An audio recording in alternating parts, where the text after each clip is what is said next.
Alright, here we go. First activation with my new radios, including my Bearcat and my ER50. Here we go!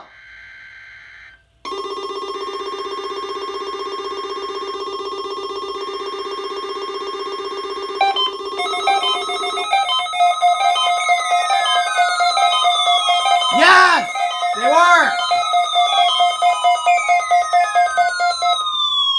You're listening to NOAA Weather Radio in Pittsburgh, Pennsylvania, on a frequency of 162.55 megahertz. The preceding tone signals were a test of the alarm device of this weather radio station. During potentially dangerous weather situations, specially built receivers will be automatically activated by these tones to warn of Okay, that's enough. Tests of these receivers are conducted by the National Weather Service between 11 a.m. and 12 noon on each Wednesday.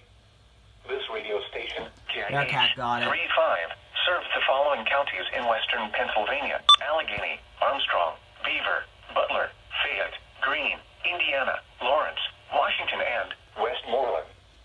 And in northern West Virginia, Brooke, Hancock, Marshall, and Ohio.